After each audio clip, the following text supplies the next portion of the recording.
নিজের সন্তানের চাইতে মূল্যবান কোনো সম্পদ মানুষের আর হতে পারে না। এই সম্পদ আল্লাহ তাআলা যাকে দেননি পরীক্ষা করার জন্য, তিনি জানেন এই সম্পদের মূল্য কত বেশি। যাকে আল্লাহ তাআলা কোনো সন্তান দেননি, নিঃসন্তান রেখেছেন, সে আল্লাহর বান্দা জানেন যে এই নিঃসন্তান হওয়ার কষ্ট বেদনা কত মারাত্মক, কত বেশি।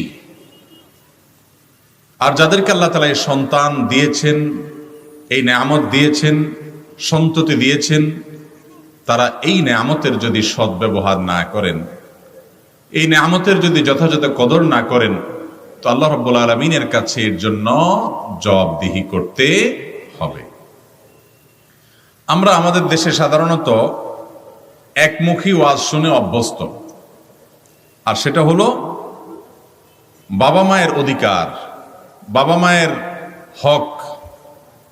সন্দেহ নাই যে এই পৃথিবীতে আল্লাহর পরে সবচেয়ে বেশি অধিকার এবং সবচেয়ে বেশি এবং বড় পাওনা হলো রাসূল করিম সাল্লাল্লাহু আলাইহি ওয়াসাল্লামের। তারপরে সবচেয়ে বড় পাওনা এবং সবচেয়ে বেশি অধিকার হলো যার, তিনি হলেন বাবা এবং মা। আগে মা, তারপরে বাবা, মা এবং বাবা।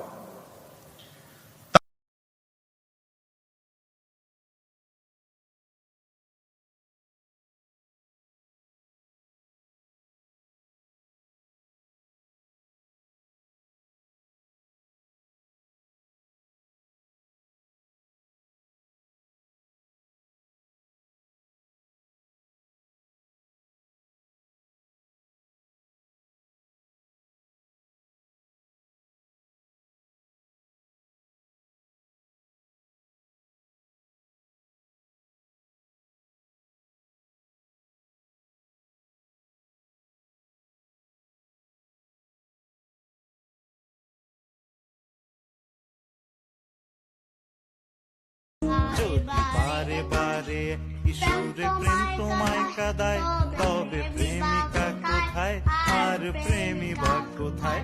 যদি দিশে হায়